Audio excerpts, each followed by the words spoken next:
زیادہ جو ہے وہ صحیح مسلم میں آتا ہے 12 رکعت بھی آپ صلی اللہ علیہ وسلم پڑھا کرتے تھے. جب کبھی آپ کی تہجد کی نماز چھوٹ جاتی تو آپ اشراق کے وقت میں 12 رکعتیں ادا کرتے. اشراق، چاشت، اوابین، دوحا، یہ چاروں ایک ہی نماز کے نام ہے. اس کو اوابین بھی کہا گیا صحیح مسلم میں. جب اونٹوں کے بچوں کے پاؤں جلنے لگ پڑے تو توبہ کرنے والوں کی وہ نماز ہے 10-11 بجے کے قریب. دوحا، اس کو ہم اردو میں چاشت کہتے ہیں، عربی میں تو چین ہی ہوتا. چاشت دوحا کا ہی ترجمہ ہے. اشراق سورج نکلنے کے بعد، سورج جب اچھا خاصا بلند ہو جائے اس وقت افضل ٹائم ہے اشراق کا یا چاشت کا. آپ پڑھ سکتے ہیں 2 نفل کم سے کم ہے. وہ صحیح مسلم میں حدیث ہے کہ جسم کے ہر جوڑ کے عوض جو ہے وہ صدقہ ہے، اور جسم کے 360 جوڑ ہیں ان تمام کی طرف سے 2 رکھتے ہیں اشراق کی یا دعا کی کفایت کر جائیں گی. اور بخاری اور مسلم میں حدیث ہے کہ سیدنا ابو ہریرہ کہتے ہیں مجھے نبی صلی اللہ علیہ وسلم نے 3 کاموں کی وصیت کی: رات کو سونے سے پہلے وتر پڑھ لینا، مہینے میں 3 روزے رکھنا، اور اشراق کی نماز پڑھنا. انہی حدیثوں کی وجہ سے بعض لوگ اشراق کی نماز کو سنت موقدہ بھی کہہ دیتے ہیں علماء عرب میں سے، لیکن وہ بات ٹھیک نہیں ہے. سنت موقدہ نہیں ہے، سنت موقدہ وہی 12 ہی ہیں: 2 فجر سے پہلے، 4 زور سے پہلے، 2 زور کے بعد، 2 مغرب کے بعد، 2 عشاء کے بعد. باقی نمازوں کی ٹائمنگ کے اوپر، نماز کی رکعتوں کی تعداد کے اوپر میرا مسئلہ نمبر ہے 30. وہ آپ دیکھ لیں، میں نے اس میں ڈیٹیل کے ساتھ بتایا ہوا ہے. اور یہ حدیث صحیح ہے جو کہتے ہیں کہ فجر کی نماز کے بعد بیٹھے ذکر کرتا ہے؟ ضعیف ہے روایت جی. صحیح مسلم میں یہ حدیث ہے کہ آپ صلی اللہ علیہ وسلم فجر سے اشراق تک مسجد میں بیٹھتے تھے. یہ جو حدیث ہے نا کہ جی 1 حج اور 1 عمرے کا ثواب ملے گا، یہ روایت صحیح ہے. البتہ چونکہ سنت سے ثابت ہو گیا اتنی دیر آپ بیٹھتے تھے تو مسجد میں بیٹھنا چاہیے. اور اس سے بھی آسان وظیفہ جو 3 دفعہ صحیح مسلم میں آیا، آپ 4 کلمات 3 دفعہ پڑھ لیں: سبحان اللہ وبحمدہ عدد خلقہ ورضا نفسہ وزنۃ عرشہ ومداد کلماتہ. یہ کلمات اگر آپ پڑھ لیں، سبحان اللہ وبحمدہ 1 دفعہ ہو گیا نا، یہ 1 کلمہ اس کے ساتھ ہے عدد خلقہ ورضا نفسہ وزنۃ عرشہ ومداد کلماتہ. یہ 4 کلمات بن گئے، چاروں کے ساتھ سبحان اللہ وبحمدہ آ گیا. یہ 3 دفعہ پڑھ لیں تو آپ کو فجر سے لے کر اشراق تک عبادت کرنے سے زیادہ ثواب مل جائے گا. تو موجود ہے الحمدللہ، اس میں تو کوئی مسئلہ نہیں ہے، آپ کر سکتے ہیں، کوئی ایشو نہیں ہے. یہ بڑا آسان طریقہ ہے، تو ثواب بھی ملے گا. آپ اشراق بھی پڑھیں. بعض اوقات لوگوں نے آفس میں یا اسکول میں ڈیوٹی پہ جلدی جانا ہوتا ہے تو وہ کر لیں اس طریقے سے کہ وہ آفس جا کے اگر کوئی ٹائم ملتا ہے ٹی بریک کے اندر یا اس وقت پڑھ لیں. تو اس طریقے سے فجر کی سنتیں چھوٹ جاتی ہیں تو فوراً بعد بھی آپ پڑھ سکتے ہیں. صحیح ابن خزیمہ اور ابن حبان میں حدیث موجود ہے، ترمذی میں بھی ہے لیکن وہ سند ضعیف ہے. اور مشکات کے اندر شیخ زبیر صاحب نے پوری اس کی فٹ نوٹ پہ لکھ دی ہے کہ یہ سند ضعیف ہے. صحیح سند بھی اس کی لکھ دی ہے کہ ایک صحابی جو ہے فجر کی نماز کے بعد 2 رکعتیں پڑھ رہے تھے، آپ کھڑے ہو گئے. آپ صلی اللہ علیہ وسلم نے فرمایا یہ کیا پڑھ رہے ہو؟ جب سلام پھیر چکا کہا یا رسول اللہ میری جو پہلی 2 رکعتیں تھی وہ رہ گئی تھی، میں نے وہ پڑھی. آپ صلی اللہ علیہ وسلم خاموش ہو گئے. اسے کہتے ہیں حدیث تقریری، کہ آپ کے سامنے کوئی عمل ہوا اور آپ خاموش رہے، وہ دین کا حصہ بن گیا. تو اس سے بات پتہ چلی. اسی حدیث سے امام شافعی، امام احمد بن حنبل، امام مالک رزق نکالتے ہیں کہ فجر کے فوراً بعد 2 سنتیں پڑھی جا سکتی ہیں. اور یہ اس حکم سے نکلی ہوئی ہیں جو ہے نا کہ آپ کوئی اور نماز نہیں پڑھ سکتے ان اوقات کے اندر، فجر کے اندر اور عصر کے بعد والے، اس سے یہ باہر ہے. اس کی ایکسیپشن دے دی گئی ہے تو آپ پڑھ سکتے ہیں. اور اگر کوئی سورج نکل کے پڑھنا چاہتا ہے اس وقت بے شک پڑھ لے. لیکن یہ جو کہتے ہیں اتنی دیر بیٹھا رہے ہوں، اتنی بڑی سزا اس بندے تو لا رہے ہو. ایک سنت نماز پیچھے فرض کے لیے کہیں لکھا کہ بیٹھا رہے انتظار میں، اس کے لیے آپ کہتے ہیں بیٹھا رہے. کیوں بھائی؟ ایک نماز جب سنت ہے، اس طریقے سے مستحب نمازوں کے لیے بھی ہوتا ہے. یہ اکثر عموماً میں نے اہل حدیث کی مسجدوں میں دیکھا ہے، وہ حدیث وہ ایک لے کے آتے ہیں بخاری مسلم سے، وہ جمعے کی نماز والی، کہ ایک شخص آیا، وہ آپ صلی اللہ علیہ وسلم خطبہ دے رہے تھے، اس دوران وہ آ کے بیٹھ گیا. آپ نے فرمایا تو نے مسجد کی 2 رکعتیں پڑھ لی ہیں؟ اس نے کہا نہیں یا رسول اللہ. تو آپ نے فرمایا اٹھ 2 رکعتیں پڑھ. 2 رکعتیں پڑھی، اس کے بعد وہ آ کے تقریر میں بیٹھا. اس سے وہ رزلٹ نکالتے ہیں کہ آپ مسجد میں بیٹھ ہی نہیں سکتے جب تک آپ 2 رکعتیں نہ پڑھ لیں. تو یہ صرف جمعے کی حد تک تو رزلٹ ٹھیک ہے. کسی محدث نے اس سے یہ رزلٹ نہیں نکالا کہ عام حالت میں بھی تحیت المسجد پڑھنا یہ واجب ہے اور آپ بیٹھ نہیں سکتے. اور یہاں دیکھیں میں نے لوگ 5 منٹ رہتے ہیں نہ سنتیں پڑھتے ہیں اور بےچارے کھڑے رہتے ہیں انتظار کے اندر. ٹھیک ہے میں ان کی سنت سے محبت کی قدر ضرور کرتا ہوں، لیکن لوگوں کو تو مصیبت میں نہ ڈالیں. آ کے بیٹھ جائیں، کوئی حرج نہیں، کیونکہ آپ نماز پڑھنے ہی آئے ہیں. اور اسی طریقے سے اگر آپ زہر کے وقت آئے اور آپ نے زہر سے پہلے سنتیں پڑھ لی ہیں تو وہ تحیت المسجد اور تحیت الوضو کا قائم مقام ہو گئی. تحیت الوضو پڑھیں یا تحیت المسجد پڑھیں، ثواب کا کام ہے، اس میں تو کوئی شک نہیں ہے. سیدنا بلال کا عمل ہے، جب بھی ان کا وضو نہیں ہوتا تھا وضو کر کے 2 رکعتیں پڑھ لیا کرتے تھے. اور آپ صلی اللہ علیہ وسلم نے جنت میں ان کی آہٹ بھی سنی ہے شب معراج. ٹھیک ہے، تو وہ یہ ان کا عمل تھا، یہ بہت اچھا عمل ہے، لیکن فرض و واجب نہیں اس کو آپ قرار دیں گے. اور جمعے کی بھی آپ رکھتے سن لیں، یہ صحیح مسلم کے اندر حدیث موجود ہے، حکمی حدیث ہے، جس نے جمعے کی نماز کے بعد رکھتے پڑھنی ہو اسے چاہیے 4 رکھتے پڑھے. تو 4 کی حکمی حدیث ہے. 2 والی حدیث جتنی بھی لے کے آتے ہیں وہ ساری کی ساری عمل ہے. 2 ہو سکتا ہے آپ نے وہاں پڑھی ہو، 2 گھر جا کے. جب یہ آگے نا 4 پڑھے، صحیح مسلم میں حدیث ہے، 2 کر کے پڑھیں یا ایک سلام سے، دونوں طرح درست ہے. میں نے صلاۃ و تسبیح والا لیکچر مسئلہ 91 میں کھول کے بیان کیا کہ جو نفلی نماز ہے، یہ سنت نماز ہے، اس کو آپ 2 کر کے بھی پڑھ سکتے ہیں، ایک سلام سے بھی 4 پڑھ سکتے ہیں. تو یہ جائز ہے، صحابہ کرام سے ثابت ہے. تو 4 پڑھنی ہے جمعے سے پہلے، کم از کم 2 ہیں، اور زیادہ سے زیادہ جتنی مرضی پڑھیں. اور جو صحیح بخاری میں حدیث ہے، جو جتنا جلدی آئے اس کو اونٹ کی قربانی کا ثواب ہے، اس کے بعد جو ہے اس کو گائے کی قربانی کا ثواب، اس طرح کرتے کرتے اینڈ پہ انڈا صدقہ کرنے کا ثواب. اس سے یہ چیز بھی ظاہر ہوئی کہ انڈا بھی حلال ہے. انڈا کہنا ہے حدیث ہی جو کڈو جی انڈا حلال ہے کہ رام ہے، ساڈے امام صاحب نے دسیا. تہاڈے امام صاحب تو پہلے کوئی نہیں سی انڈا کھاندا. یہ ہے صدقہ صرف حلال چیز کا ہی ہوتا ہے. تو آخر میں جو ہے اس کو انڈے کا ثواب ملے گا. اور اس میں الفاظ ہے پھر جو جتنا آپ چاہو نماز پڑھو. تو جمعے سے پہلے کم از کم 2 رکھتے ہیں، زیادہ سے زیادہ آپ 100 پڑھیں. لیکن جب خطیب خطبہ دے رہا ہو، تقریر شروع ہو چکی ہو، پھر آپ نے 2 ہی پڑھیں گے، پھر 4 نہیں آپ پڑھ سکتے. وہ 2 آپ نے پڑھ کے فوراً بیٹھ کے تقریر سننی ہے. اصل تو مقصد وہی تقریر ہے، اور وہ تقریر ہی اصل میں جب خطیب آ جاتا ہے نا ممبر کے اوپر، اس کے بعد رجسٹر بند ہو جاتے ہیں. صحیح بخاری میں حدیث ہے. تقریر سے مراد عربی والا نہ جی، عربی اردو کا تو تقریر یہ بعد میں مولویوں نے مسئلہ نکالا ہے نا. اس میں الفاظ ہے ممبر پہ آنے سے پہلے. ممبر پہ جب آ گیا جو خطیب ہے تو اب رجسٹر بند، کیونکہ وہ ممبر پہ خطیب آتا تھا تقریر کرنے کے لیے. نبی صلی اللہ علیہ وسلم کوئی تلاوت کرنے کے لیے تو نہیں ممبر پہ آتے تھے، تقریر کرنے کے لیے. اب انہوں نے جو 2 ٹکڑے کر لیے نا، تقریر لادا اور وہ خطبہ لادا، جس کو عربی والا خطبہ کہتے ہیں، تو وہ پھر آپ مسجد میں ممبر پہ نہ آپ باہر تقریر کھڑے ہو کے مسجد میں ممبر پہ جو آپ آئیں گے تقریر کرنے یا خطبہ دینے، وہ آپ کا وہی شمار ہوگا. پھر ان کے ساتھ صحیح اشر کیا انہوں نے، جب انہوں نے فرق کیا اور لوگ پھر انہوں نے بھی عربی خطبے چنا، کہتے ہیں تقریر کو ہی رکھو.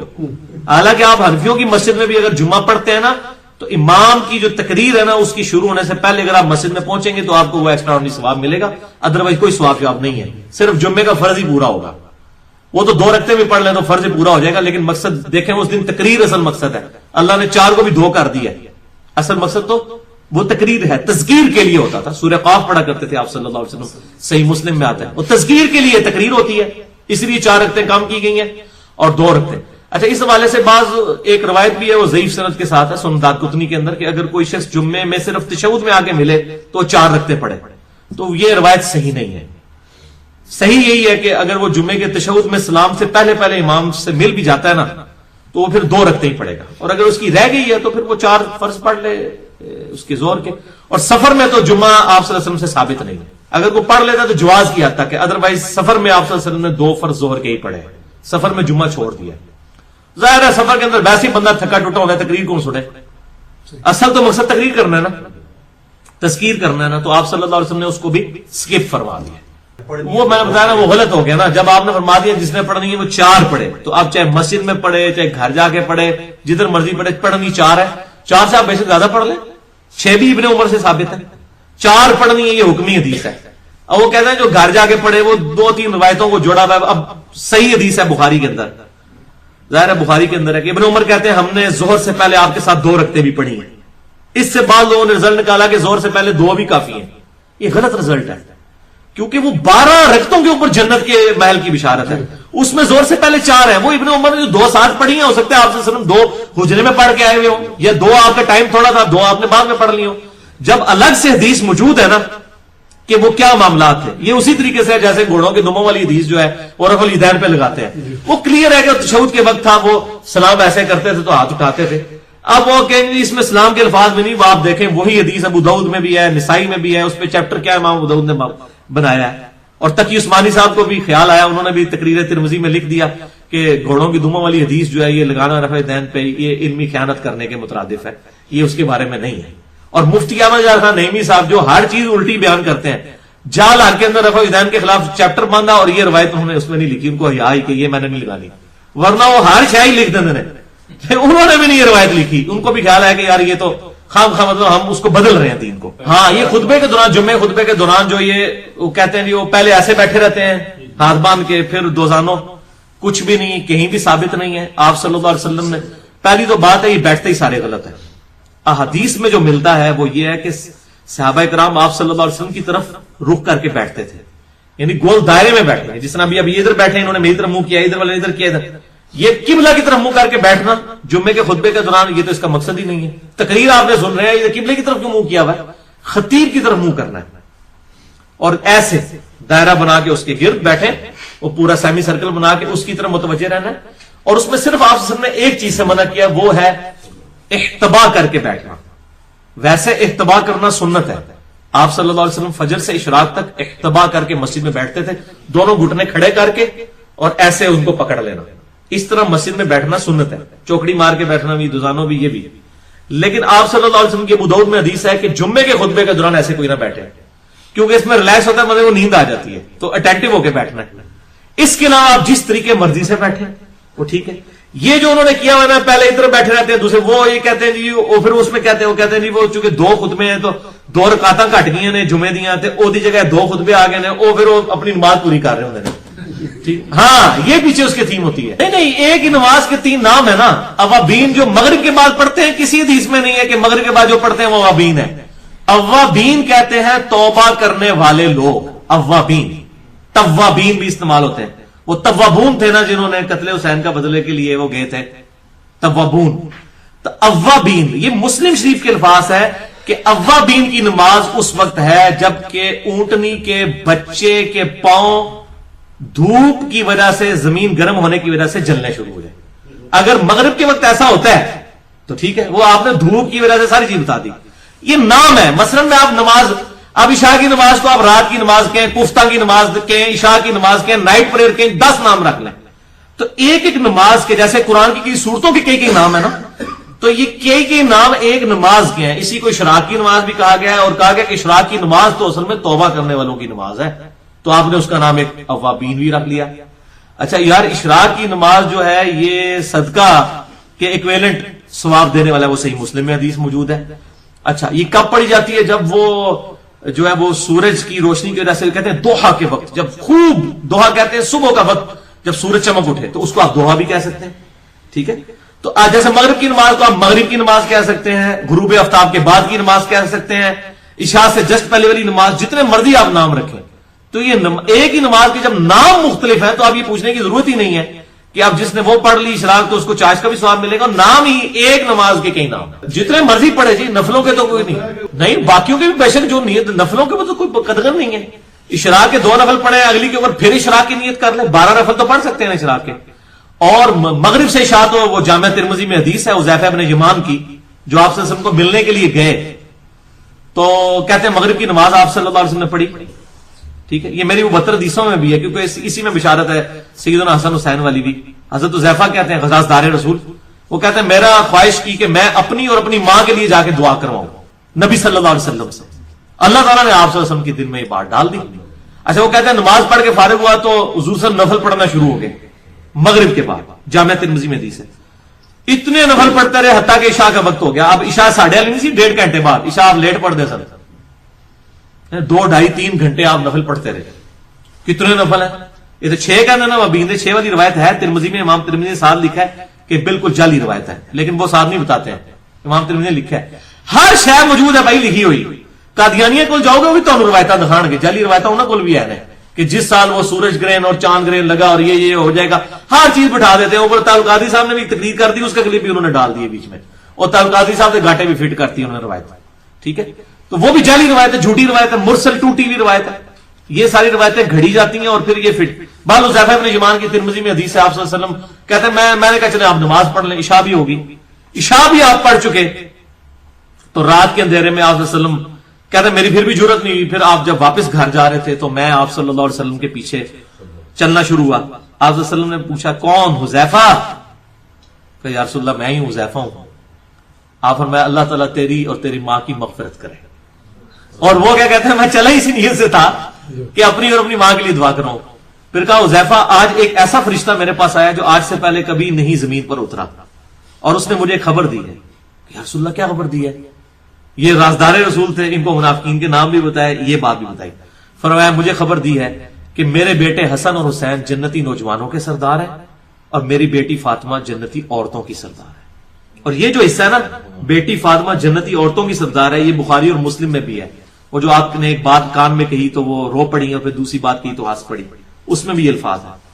یہ حدیث پوری جو ہے وہ اس طرح سٹارٹ ہوتی ہے جو ہم اینڈ پہ لیتے ہیں کہ آپ صلی اللہ علیہ وسلم نے فرمایا کہ حسن و حسین جنتی نوجوانوں کے سردار اور حضرت فاطمہ جنتی عورتوں کی سردار. یہ پوری حدیث جو ہے وہ حذیفہ بن یمان کی یہاں سے سٹارٹ ہوتی ہے. اس سے یہ ثابت ہوئی کہ مغرب سے عشاء تک آپ جتنے مرضی نفل پڑھیں، اور یہ دو ٹائم بڑے عبادت کے لیے آئیڈیل ہیں. فجر سے اشراق کوئی آپ کو تنگ نہیں کرے گا، اور مغرب سے عشاء کیونکہ وہ اس وقت کھانے پینے اور اس میں ٹائم نکل جاتا ہے. اور عرب کے اندر نا لوگ مغرب پڑھ کے گھر نہیں جاتے ہیں، میجورٹی لوگ مغرب کے بعد عشاء پڑھ کے جاتے ہیں کیونکہ 1.5 گھنٹے کے ایگزیکٹ بعد جو ہے نا وہ عشاء کی اذان ہو جاتی ہے. وہ بالکل اول وقت میں پڑھا لیتے ہیں، حالانکہ وہ افضل وقت نہیں ہے لیکن امت کی آسانی کے لیے جائز بھی ہے. بخاری مسلم میں حدیث ہے اگر مجھے امت کا خیال نہ ہوتا تو میں عشاء کی نماز میں تاخیر کا حکم کر دیتا. تو وہ 1.5 گھنٹے بعد، 1.5 گھنٹہ بھی کیا ہوتا ہے وہ 1 گھنٹہ ہی بچ جاتا ہے کیونکہ مغرب کی اذان اور عشاء کی اذان میں 1.5 گھنٹے کا فرق ہوتا ہے. مغرب کی اذان ہوئی، پھر نوافل کا وقفہ ہوا، پھر نماز ہوئی، نماز کے بعد جو ہے وہ جنازے پڑھا گیا، اس کے بعد لوگ اپنی سنتیں پڑھتے ہیں. آدھا گھنٹہ ویسے رہ جاتا ہے، پیچھے 1 گھنٹہ رہ جاتا ہے نماز میں. لوگ کہتے ہیں جناب واپس جائیں گے پھر وضو کریں گے، تو لوگ وہاں پہ عشاء پڑھ کے ہی جاتے ہیں. یہ ویسے بڑی اچھی روٹین ہے عرب کے اندر، ایک ٹریڈیشنل.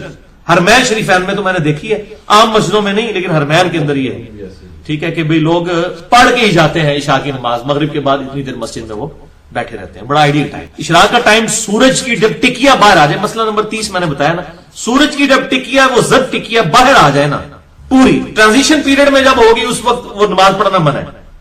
تو جیسی پوری باہر آ جائے ٹکیا، تقریباً 7-8 منٹ کے بعد جب ٹکیا پوری باہر آ جائے اشراق کا ٹائم شروع ہو جاتا ہے. لیکن افضل وقت یہ ہے کہ اس کی روشنی بھی یعنی وہ ٹکیا روشنی میں بدل جائے، یعنی زرد رنگ پیلے میں، تو وہ افضل وقت ہے اس وقت پڑھیں. یعنی تقریباً 20-25 منٹ آدھے گھنٹے کے بعد وہ زیادہ بہتر ہے. باقی 7-8 منٹ کے بعد جیسے ٹکیا باہر آ جائے اب نماز جائز ہو گئی ہے. اس ٹکیا نکلے کے دوران نماز پڑھنا منع ہے. البتہ اگر کسی نے فجر پہلے شروع کر لی ہے تو بخاری اور مسلم میں حدیث ہے جس نے 1 رکعت طلوع آفتاب سے پہلے پا لی اس نے فجر کی نماز پا لی، اور جس نے 1 رکعت غروب آفتاب سے پہلے پا لی اس نے عصر کی نماز پا لی. یہ ایک ہی حدیث ہے بخاری اور مسلم کی، لیکن آدھی حدیث پہ عمل کرتے ہیں آدھی پہ نہیں. حنفی کہتے ہیں نہیں اثر ہو جاتی فجر نہیں ہوتی، حالانکہ ایک ہی حدیث میں. اس طریقے سے ظلم کرتے ہیں. میں آپ کو ساتھ ساتھ ان کی بےمانیاں بھی بتاتا ہوں کہ کس طریقے سے یہ لوگ امت کو دھوکہ دیتے ہیں. لیکن ظاہر امت نے تو کھول کے کوئی چیز پڑھنی نہیں ہے. اور مجھے جب غصہ آتا ہے میں کہتا ہوں یار مسئلہ یہ ہے کہ اکثریت تو دوزخ کے لیے وہی پیدا ہوئے ہیں.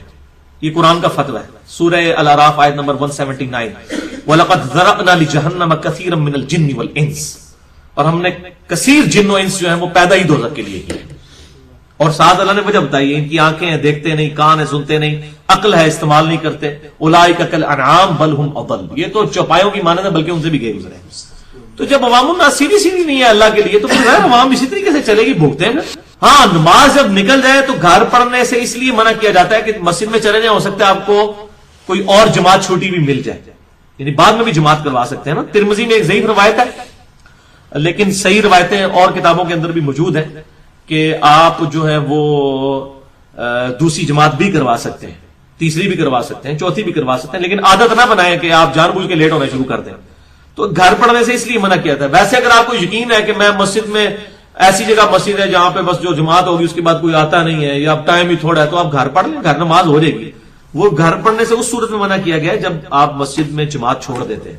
ویسے اگر کوئی لیٹ ہے تو جہاں مرضی پڑھے. جب بخاری مسلم کی حدیث ہے پوری زمین میرے لیے مسجد ہے، پھر یہ مولویوں نے فتوے لگائے ہوئے گھر میں نماز نہیں ہوتی، غلط بات کرتے ہیں، یہ بےمانی کرتے ہیں. یعنی جب نبی صلی اللہ علیہ وسلم کہہ رہے ہیں پوری زمین مسجد ہے پھر تو نماز کہیں بھی ہو سکتی ہے. وہ اس لیے ترغیب کے لیے کہ آپ کی فجر کی یا زور کی جماعت رہ گئی ہے تو آپ مسجد میں چلے جائیں، کوئی لیٹ آیا ہوا مل جائے گا تو جماعت ہو جائے گی. یہ نہیں ہے کہ گھر میں نماز ہی نہیں ہوتی ہے. اگر جماعت چھوٹ گئی تو ظاہر اب آپ کہیں کہ میں اتنی دور جاؤں گا، ہونا بھی کچھ نہیں، میں گھر ہی پڑھ لوں تو ٹھیک ہے جائز ہے. اس میں یہ ہے کہ آخری اگر کسی کی 1 رکعت چھوٹ گئی ہے تو وہ اب جب آخر میں پڑھے گا وہ اس کی چوتھی رکعت ہوگی نا، تو چوتھی رکعت رفع دین سے شروع نہیں ہوتی ہے، تیسری اور پہلی رفع دین سے ہوتی ہے. تو 1 رکعت چھوٹی ہے 4 میں سے تو آپ ڈائریکٹ ہی ہاتھ باندھیں گے اور اس کے بعد ثنا پڑھ کے اور سورۃ الفاتحہ اور سورت پڑھ کے اس کو کریں گے. البتہ مغرب میں اگر ایک چھوٹی ہے تو آپ جب پڑھ رہے ہوں گے وہ تیسری آپ پڑھ رہے ہوں گے، 2 امام کے ساتھ پڑھ چکے نا، جب آپ چھوٹے گی تو آپ وہ تیسری پڑھ رہے ہوں گے، ٹھیک ہے. تو وہ رفع دین سے ہوگی، مغرب والی رفع دین کے ساتھ ہوگی ایک چھوٹی بھی، فجر کی ایک چھوٹے بغیر رفع دین کے شروع کریں گے امام کے سلام پھیرنے کے بعد، اور عصر اور عشاء اور ظہر کی بھی بغیر، وہ اجتہادی مسئلہ ہے جی، اس میں کوئی ڈیٹیل نہیں ملتی ہے، اگر آپ کرنا چاہتے ہیں کر لیں، نہیں کرنا چاہتے نہ کریں، اس میں کوئی مسئلہ نہیں ہے، وہ اجتہادی مسئلہ ہے، اگر آپ امام کو فالو کرنا چاہتے ہیں، لیکن کم از کم آپ کے رفع الیدین وہ پورے ہونے چاہیے جو طاق رختوں والے ہیں، اگر زیادہ بھی ہو جاتے ہیں کوئی حرج نہیں ہے۔ سجدوں میں بھی رفع الیدین ثابت ہے، زیادہ رفع الیدین کا تو کوئی مسئلہ نہیں ہے، حضرت انس بن مالک سے ثابت ہے نا، جز رفع الیدین میں امام بخاری لے کے آئے۔